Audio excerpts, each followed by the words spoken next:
বাংলাদেশের রাজনীতিতে আবারও একটি ঐতিহাসিক সন্ধিক্ষণ। গণ অভ্যুত্থানের পর প্রথম জাতীয় সংসদ নির্বাচন, কিন্তু সেই নির্বাচনে নেই দেশের অন্যতম বড় রাজনৈতিক দল আওয়ামী লীগ। তাহলে প্রশ্ন উঠছেই, আওয়ামী লীগ ছাড়া এই নির্বাচন কতটা অংশগ্রহণমূলক ও অন্তর্ভুক্তিমূলক হতে পারে? 2014 সাল থেকে টানা 3টি বিতর্কিত নির্বাচনের অভিজ্ঞতা বাংলাদেশের রাজনীতিকে প্রশ্নবিদ্ধ করেছে।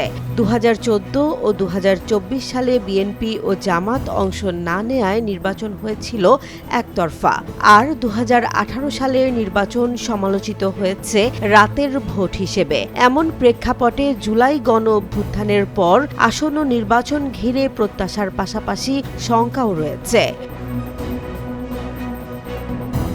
এই নির্বাচনে অংশ নিতে পারছে না ক্ষমতাচ্যুত আওয়ামী লীগ এবং তাদের কয়েকটি মিত্রদল। ফলে প্রতিদ্বন্দ্বিতা মূলত বিএনপি ও জামাত নেতৃত্বাধীন দুই জোটের মধ্যেই সীমাবদ্ধ থাকছে। এই অবস্থায় নির্বাচনকে অংশগ্রহণমূলক বলা যায় কিনা তা নিয়ে ভিন্ন মত স্পষ্ট হচ্ছে রাজনৈতিক অঙ্গনে। জামাতে ইসলামের সেক্রেটারি জেনারেল মিয়া গোলাম পরোয়ার বলছেন, অংশগ্রহণমূলক নির্বাচনের মূল শর্ত ভোটারদের উপস্থিতি। তার মতে আইনের মধ্যে থেকে যারা যোগ্য তারাই নির্বাচনে অংশ নেবে, এটাই হবে অন্তর্ভুক্তিমূলক নির্বাচন। বিএনপির স্থায়ী কমিটির সদস্য সালাউদ্দিন আহমেদের দাবি আরও স্পষ্ট। তার ভাষায়, নিবন্ধিত সব রাজনৈতিক দল অংশ নিলেই নির্বাচন ইনক্লুসিভ হবে। আওয়ামী লীগকে তিনি রাজনৈতিক দল নয় বলে আখ্যা দিয়ে বলেন, এই নির্বাচন নিয়ে অন্তর্ভুক্তির প্রশ্নে বিতর্কের কোনো সুযোগ নেই। তবে এই দুই জোটের অবস্থানের বাইরে গিয়ে ভিন্ন সুর তুলেছে জাতীয় পার্টি। দলটির মহাসচিব শামীম হায়দার পাটোয়ারীর আশঙ্কা, নির্বাচনটি হতে পারে অনিয়ন্ত্রিত ও বল্গাহীন। তার মতে, শক্তিশালী প্রতিরোধ ব্যবস্থা না থাকলে ভোটের দিন স্থানীয় প্রভাবশালীদের দখলে চলে যেতে পারে পরিস্থিতি।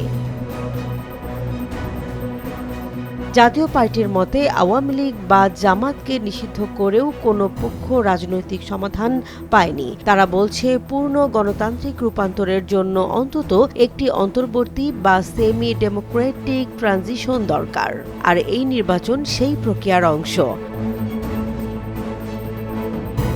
ভোটার উপস্থিতি নিয়েও রয়েছে বড় প্রশ্ন। আওয়ামী লীগ নির্বাচনে না থাকলেও তাদের সমর্থক ভোটারদের উপস্থিতি ফলাফলে গুরুত্বপূর্ণ হতে পারে, কিন্তু দলটি ভোট বর্জনের আহ্বান জানালে ভোটের হার কমে যাওয়ার আশঙ্কা করছেন অনেকেই। বিশ্লেষকদের মতে 50% কম ভোট পড়লে নির্বাচন গ্রহণযোগ্যতা হারাতে পারে। অধ্যাপক আনু মোহাম্মদ বলছেন, ভোটার উপস্থিতির পাশাপাশি নিরাপত্তা, সংখ্যালঘুদের অংশগ্রহণ এবং সহিংসতামূলক পরিবেশ নিশ্চিত করাই বড় চ্যালেঞ্জ। তা না হলে নির্বাচন প্রশ্নবিদ্ধ হওয়ার ঝুঁকি থেকেই যাবে। সব মিলিয়ে আওয়ামী লীগ ছাড়া এই নির্বাচন বাংলাদেশকে কোন পথে নিয়ে যাবে তা নির্ভর করছে ভোটার উপস্থিতি, নিরাপত্তা এবং নির্বাচন কমিশনের নিরপেক্ষতার উপর। এই ভোট কি গণতান্ত্রিক উত্তরণের সূচনা হবে নাকি নতুন বিতর্কের জন্ম দেবে, সেই উত্তর দেবে সময়ই। জেসমিন জাহান, নিউজ ডেস্ক, জনবাণী।